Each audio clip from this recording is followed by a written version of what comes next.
د افغانستان د تباهۍ په ارمان خپله هم تباه شو. پاکستان خرابېږي، له یوې خوا د TTP بریدونه او له بلې خوا د پیسو نشتون او د ګلخانانو چغې. پاتې معلومات یې هم دلته راسره وګورئ او چینل هم سبسکرایب کړئ. د پښتونخوا په ګډون د پاکستان په ډیرو سیمو کې د خوراکي توکو په ځانګړي توګه د وړو د قحطۍ سره مخ دي. خلک یې د اخیستو لپاره سوال کوي خو بیا هم ورته نه پیدا کېږي. د $1 قیمت هم 262 کلدارو ته رسیدلی او د پاکستان په مرکزي بانک کې $4 میلیارده پاتې دي چې هغه هم د سعودي دي او د دوی د مصرفولو اجازه نه لري. د جنیوا کنفرانس کې پاکستان د ډالرو سوال کړی دی. د پاکستان صدر اعظم شهباز شریف وایي هیواد یې راتلونکو 3 کلونو لپاره له خپلو نړیوالو شریکانو څخه $8 میلیارده مرستې ته اړتیا لري.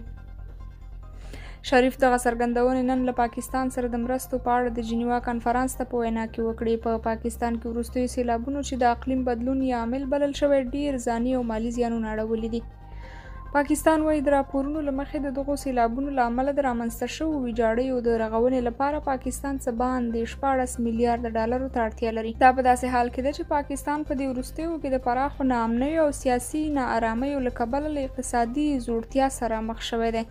د پوځ مشر یې هم د سعودي په سفر دی او د خیرات ترلاسه کولو لپاره یې دی رااچولی. خلک وایي پاکستان اوس د سیلاب په نوم له نړیوالو مرستې غواړي. بلخوا په ټانک کې د وسلوالو په برید کې 15 پاکستاني عسکر ټپي شوي دي. پولیس وایي چې په ټانک کې نامعلومو وسلوالو د پوځ پر موټر برید کړی چې پکې 15 سرتیري ژوبل شوي دي. د ټانک د پولیسو مشر وقار احمد د جنوري پر 9 مشال راډیو ته وویل چې د جنوري په 8 ماسخوتن شاوخوا 10 بجې وسلوالو د شینکڅ په سیمه کې پر پوځي ګاډي ډزې وکړې خو د په وینا پوځ په دې اړه له دوی سره لا تفصیل نه دی شریک کړی. د استخباراتي ادارې یو چارواکي چې له رسنیو سره د خبرو اجازه نه لرله د نوم نه لیکلو په شرط مشال راډیو ته وویل چې په برید کې میجر شمس نایک سراج نایک ارشد الله لانس نایک ثاقب او سپاهي امیر معشوق ژوبل شوي دي. د دې برید ذمهواري د ناقانونه تحریک طالبان پاکستان ویان محمد خراساني منلې ده او د څو عسکرو د وژلو ادعا یې هم کړې.